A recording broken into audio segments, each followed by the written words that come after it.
काम अतीक का करा वही करवा दो, जय श्री राम के नारे भी लगवा दो, और क्या है। क्योंकि भाई तुमने मासिक भी तो जय श्री राम के नारे लगवाए, बक्कल तार देंगे सारे के उसका कहते किसी और भूल में हो। राकेश टिकैत हमारे भगवान है, हमारी आत्मा है राकेश टिकैत।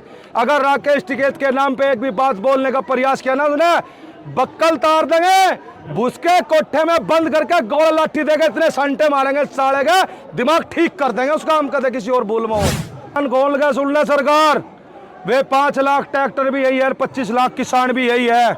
या तो सरकार ठीक कर ले अपने दिमाग को, अनस दिमाग को ठीक करना चाहे हम दिल्ली की सड़कों पर के बाद ट्रैक्टर तांडव करेंगे।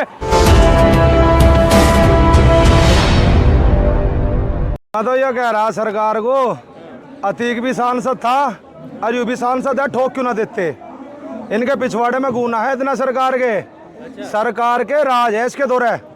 और मैं ये कह रहा अगर तुम इसे भी ठोक दोगे, इसके भी गोली मार दोगे अतीक की तरह, तो थारी जान बच जाएगी, क्योंकि वो ले रहा बहुत सारे राज, सरकार के राज है इसके दौरे। नू कह रहा है आदमी, कह लगा अगर मैं बोला तो सैलाब बना दूंगा, बहुत सारे घर गिरेंगे। तो मैं बता देना चाह रहा है सरकार को, मगर थारी सीडी फोटो है इसके दौरे, और तुम एक बार इसे हटा के देखो यहाँ से, और यू जाएगा तुरंत उत्तर प्रदेश सपा सरकार में शामिल होगा, जाएगा बहुत पहले बता रहा। और जिस दिन जाकर सपा में शामिल हो गया, भाजपा के सारे नेताओं की जितने हैं प्रधानमंत्री मुख्यमंत्री, सबकी सीडी फोटो वायरल करेगा ये आदमी। और मैं बता रहा सरकार को, तुम्हें अपनी जान बचानी तो जो काम अतीक का करा वही करवा दो, जय श्री राम के नारे भी लगवा दो, और क्या है। क्योंकि भाई तुमने मासिक भी तो जय श्री राम के नारे लगवाए। भाई कोई बदमाश है, कोई डाकू है, कोई लुटेरा है, उसका कोई धर्म नहीं होता, क्योंकि नाम भी बदमाश आ गया। ये अतीक को मार करके देश के अंदर ये हिंदू मुस्लिम करना चाह रहे थे। अरे कहते हिंदू को भी मार दो, जिब तो मानने भी बस थारे में दम है, थारे पिछवाड़े में दम है, यूपी में दम है, यूपी से ही आता है क्षेत्र से, पास्को एक्ट के तहत मुकदमा लग रहा है और घने दिन से फरार चल रहा।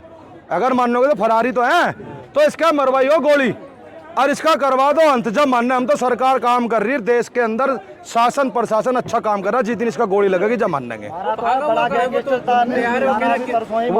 वो भाग नहीं रहा, भाग तो सरकार ने अपनी जेब में धर रखा, गोज में सरकार ने धर रखा उसे अपनी जेब में, अपने आप को बचाने को। मैं बताया ना, अगर वो इन्होंने बर्खास्त करा या पुलिस को खुली छूट दे दी, कहला तुम एक काम करो बस अरेस्ट कर लो ब्रजभूषण को, वो सबके फोटो वायरल कर देगा 5 मिनट में। वो डर रहा, उसका ना डरता मूत भी होता है, बहुत खतरनाक आदमी। 38 मुकदमे हैं उस पर, 38 मुकदमे।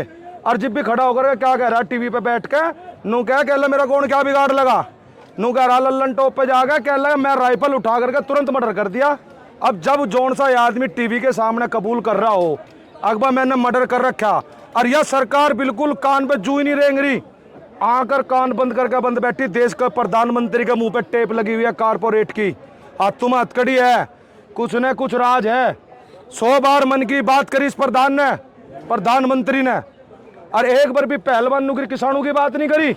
इससे बड़े दुर्भाग्य की क्या बात होगी। कल्याण जी आप कह रहे हैं संसद जी फरार है, लेकिन अभी सुबह उन्होंने लाइव आके बोला है कि अरे लाइव तो कहीं भी आजा, फरार बदमाश नहीं आते। हम गए थे उसके घरों, सलाह दी है उन्होंने, हम गए थे उसके घरों, भाग्य नु कह यहाँ ही नहीं गायब है, तुम कहा कह रहे यहाँ है। मैं बता तो रहा सरकार उसे बचाना चाह रही, अगर सरकार उसे बचाना नहीं चाहती पुलिस को एक बार छूट दे दो, और उसे नु कह दो पुलिस को खुली छूट है, बिना डरे एक्शन लो, 5 मिनट के अंदर जेल के अंदर है, पुलिस धरती मत काट लो। माफियाओं की लिस्ट जारी करी है यूपी सरकार ने, उसमें इनका नाम यू माफिया क्यों नहीं है? 38 मुकदमे, वही तो कह रहा है मर्डर कर रखा है, इसका मुकदमा इसका क्यों नहीं है? सरकार दोहरी राजनीति चलती है, सरकार तुम्हें हिंदू और मुसलमान में बांटने का काम करेगी, ठीक है, SC ST में और वैसे समाज में बांटने का काम करेगी। अब वहां देख लो मणिपुर में क्या हो रहा है, वहां तो हिंदू मुस्लिम नहीं है। हिंदू मुस्लिम क्यों हो रही, वहां हिंदू मुस्लिम तो नहीं हो रही, दलित वर्सेस दूसरा है, तो क्या दलित हिंदू नहीं है? वहां हिंदू ही तो मारे जा रहे दोनों तरफ से, और जब मारे जाके लगे इधर से मुसलमान इतने मार दिए, इतने मार दिए, इतने हिंदू मर गए, ये हो गया। जब क्या है, यह सरकार दोहरी राजनीति चलती है, इसकी जो राजनीति है इसको समझना पड़ेगा। सरकार क्या काम कर रही, फूट डालो राज करो, पहले हिंदू मुस्लिम में बांटो, फिर दलित में बांटो। देश का प्रथम नागरिक कौन होता है? राष्ट्रपति। रामनाथ कोविंद राष्ट्रपति थे, मेरे सामने की बात थी, मैं वाराणसी गया था, उस समय वे वाराणसी मंदिर में पहुंचे, उसके बाद पूरे मंदिर को गंगा जल से धोया गया। क्या दलित समाज के लिए भेदभाव अच्छा है? हिंदू मुस्लिम की बात करेंगे, अगर कोई दलित आदमी मंदिर में जाएगा तो उसे पीट करके बाहर निकाल लेंगे? क्या ये एकता है देश की? क्या यह अखंडता है देश की? देश का प्रधानमंत्री लाल किले की दीवार पर खड़ा होकर के बोलता है बेटी बचाओ बेटी पटाओ। सुना भाषण किसी ने? सुना ना? तो ये सबसे बड़ी सरकार की यह गंदी नीति है। अब ये क्या काम कर रहे हैं? जितने बदमाश है, जितने डाकू है, जितने लुटेरे भाजपा में है, ऐसा पता नहीं कौन सा फार्मूला इनके दो रहे है। आगे पीछे तो देवे उंगा को उंगा राष्ट्र भगत बन के निकट जा। मैंने भी वोट दिया था इस सरकार को 2013 में। इस सरकार ने मेरे से मेरी अभिव्यक्ति की आजादी छीन ली। मैं इस सरकार से सवाल नहीं कर सकता। अगर इस सरकार से सवाल करता हूं तो मैं देशद्रोही हूं, मैं गद्दार हूं, मैं इस देश का खालिस्तानी हूं, पाकिस्तानी हूं। आज मैंने मंच के माध्यम से भी एक बात बताई और आज इन चैनलों के माध्यम से बता देना चाहता हूं कि आज से 5000 वर्ष पहले महाभारत में द्रौपदी का चीरण हो रहा था। उस सभा में उपस्थित सभी लोगों से द्रौपदी ने पूछा इसका दोषी कौन है? किसी ने जवाब नहीं दिया। महात्मा विदुर खड़े हुए थे। महात्मा विदुर ने जवाब दिया 1/3 दोषी अपराधी, 1/3 दोषी संयोगी और 1/3 दोषी मूक दर्शक। तो जो ये लोग मूक दर्शक बन के बैठे हुए हैं ना, इन बेटियों के इंसाफ के लिए नहीं आ रहे खड़े होकर, उनके लिए बात है या तुम्हारी आने वाली औलादे गुंगी बोहर बहरी पैदा होगी। और देश में पहले भी आपने रामायण देखे होंगे, महाभारत देखे होंगे। रामायण भी एक नारी के सम्मान के लिए था, जो युद्ध लड़ा गया, लंका खत्म हुई। और महाभारत भी एक नारी के सम्मान के लिए हुआ था, जिसके अंदर कौरवों की पूरी सेना, कौरव खत्म हो गए थे। ये कौरवों की सेना है। धृतराष्ट्र बैठा है, भीष्म पितामह बैठा है, दुर्योधन बैठा है, दुशासन बैठा है, तो चीरण कर रहा हमारी बहनों का। और जब हमने 13 महीने आंदोलन किया, उस टाइम हमारे पेट की लड़ाई थी। और आज ये लड़ाई हमारे स्वाभिमान और सम्मान की है, हमारी बेटियों की इज्जत की लड़ाई है। अगर इन लोगों ने जल्दी इंसाफ नहीं दिया तो हम इस सरकार की ईंट से ईंट भिड़ाने का काम करेंगे, सेकंडों में सरकार को खत्म करने का काम करेंगे। वो कह रहे हैं कि मैं कौन सा कह रहे हैं कि राकेश टिकैत उत्तर प्रदेश के रावण है। क्या है? रावण। और वो क्या है? राकेश टिकैत को बोला है वो क्या है? बक्कल तार देंगे सारे के, उसका कदम किसी और भूल में हो। राकेश टिकैत हमारे दर्शक है, राकेश टिकैत हमारे भगवान है, हमारी आत्मा है राकेश टिकैत। अगर राकेश टिकैत के नाम पे एक भी बात बोलने का प्रयास किया ना, उन्हें बक्कल तार देंगे, भूसके कोठे में बंद करके गोला लाठी देंगे, इतने संटे मारेंगे साले के, दिमाग ठीक कर देंगे उसका। हम कहते किसी और भूल में हो। स्वाभिमान सम्मान की साथ नहीं खिलवाड़ होने देते हम लोग। ये जो बच्चे बैठे हुए यहाँ, किसानों के बच्चे हैं, मजदूरों के बच्चे हैं, दलित के बच्चे हैं, ये जोड़ना चाह रहे कि एक बिरादरी के बच्चे हैं।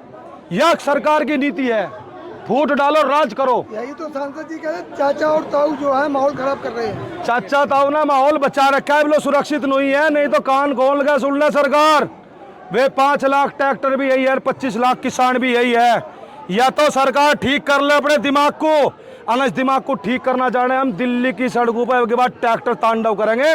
आज पंचायत का फैसला आते ही हम लोग यही मिलेंगे। परसों जब बेटियों के ऊपर डंडे बरसाए गए, सबसे पहले मैं और मेरे साथी यहाँ पे आए, हम लोगों ने आवाज लगाई, चिल्ला चिल्ला कर मगा लिया, चिंता न करो, बच्चों के अंदर हौसला बढ़ गया। पुलिस ने हमें घेर लिया, इस गेट से हमें बाहर नहीं निकलने दिया, उस गेट से हमें आने नहीं दिया। और उसके बाद हमें अरेस्ट कर करके नजदीक भी ले गए, 33 किलोमीटर दूर कप्पा सेड़ा बॉर्डर पे ले जाकर हमें छोड़ा, सारी रात बंधक बना कर रखा। और उसके बाद सभी को सुबह छोड़ दिया, जो पार्टी के आदमी थे वैसे। हमें शाम के 4 बजे 14 घंटे बाद छोड़ा। क्यों छोड़ा? कि सुप्रीम कोर्ट का फैसला आ जाएगा, कहीं फैसला गलत ना आ जाए और ये किसान दोबारा से आंदोलन पर ना बैठ जाए। हम आंदोलन करना जानते हैं। दिल्ली आ जाएंगे ट्रैक्टर दिल्ली के लिए तैयार खड़े, तेल के टैंक भरे खड़े, 2 धागे पूंछ के तेल ग्रीस करवा खड़े कर रखे। 1 कॉल की देर है, ट्रैक्टर दिल्ली आने में देर नहीं है। और मैं पुलिस प्रशासन वालों के लिए भी एक बात कहना चाहता हूं। जब मैं परसों रात यहाँ पर आया, मैं लाइव चल रहा था, मैंने फोन नीचे गया, एक पुलिस वाला रोल लगा। मैंने पुलिस वालों को कहा, क्या है तुम्हारी बहन बेटियां नहीं है? क्या तुम किसान के बच्चे नहीं हो, मजदूर के बच्चे नहीं हो? तुमने अपने व्यवसाय में क्या लिखा था जब तुम्हारा फार्म भरा गया था भर्ती होने के लिए? याद करो मगर अपने आप से। उन्होंने कहा जी कृषि या मजदूर, यही तो व्यवसाय लिखा, किसी ने नेता का बेटा नहीं लिखा, कुछ नहीं लिखा। तो मगर ये बेटी भी किसानों की बेटी है, इनके सम्मान के लिए तुम कैसे खड़े हो? वे लोग रोने लगे। इन लोगों के हाथ बांध रखे हैं, इन लोगों ने इन लोगों को बंधक बना रखा है, पुलिस के हाथ को खुली छूट नहीं दे रहे। मैंने कह रहा दिल्ली पुलिस इतनी मजबूत पुलिस है, अगर ये सरकार 1 मिनट की छूट इसे दे दे तो ब्रजभूषण जैसे पता नहीं कितने अंदर हो गए, कितने लोगों का लठ मार मार के भीतर कर देंगे ये। ब्रजभूषण कह रहे हैं कि एक बाबा है और एक लाला, ये दोनों ने मेरे खिलाफ साजिश की। साजिश भाई बाबा जी कौन से है, ये योगी जी है क्या?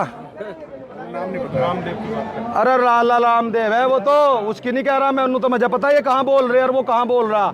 मैंने कह रहा है एक बाबा योगी भी है, और मैंने कहा उस बाबा योगी से बाबा जी तुम तो पूरा काम ठीक कर रहे दिल्ली यूपी में, इसका भी ठुकवा ठुकवू दो, लोग तुम्हें पूछ जाएंगे। अतीक अहमद को मरवाड़े में क्या मिल गया, वो हिंदू मुस्लिम नहीं हुई थारे पर, तो जय श्री राम के नारे भी लगवा दिए, चुनाव भी हो गए, चुनाव में फिर भी हारोगे तुम। और 2024 में इस सरकार का इलाज पूरा करेंगे, पहली बार आधी डोज दी थी, पूरी देंगे। और जब किसान आंदोलन 13 महीने बाद समाप्त हुआ था, जब भी हमने कहा था कि अल्प विराम है, आंदोलन दोबारा से जागरूक हो चुका है, और ये आंदोलन पूरे जन जन की आवाज है। इतिहास उठा करके देख लेना कि जब जब जंतर मंतर से कोई आंदोलन हुआ है, रामलीला ग्राउंड में पहुंचा है, तब तब सत्ता परिवर्तन हुई है, सत्ता बदली जाएगी अब की बार, ये इतिहास गवाह है। अतीक अहमद की बात है, अतीक अहमद एक मरा, दूसरा तो उन्होंने पैदा कर दिया, तैयार कर दिया। अतीक अहमद का बापू पैदा कर दिया। और भाई अतीक अहमद भी सांसद था, यू भी सांसद है, इतना भेदभाव क्यों है? वो मुसलमान था, यू हिंदू है, नू है क्या भेदभाव? इसलिए भेदभाव कर रहे हो क्या? अगर मुसलमान को मार कर मुसलमान बना दो, ऐसे मरवा दो ना, वो भी सांसद यू भी सांसद, सेम डिग्री, वो भी अपने क्षेत्र का हिटलर था, यू भी अपने क्षेत्र का हिटलर है। अब सरकार ने क्या काम कर रखा? सरकार ने काम कर रखा हिटलर वाली चाल पे चल रहे जू के तू। हिटलर का इतिहास उठा के देखना, पढ़ना उस किताब को ही मोदी जी पढ़ रहे, उसे मैंने पढ़ी। हिटलर जब संसद भवन में गया था, एक मुर्गा लेकर गया था, उसके सारे पंख निचोड़ दिए थे और ले जा करके नीचे जमीन पर छोड़ कर दाना डाल दिया था, तो मुर्गा पीछे पीछे चलने लगा था। वो कह लगे ये जनता है, जितना नोचो दाना डाल तो पीछे चल जाएगी।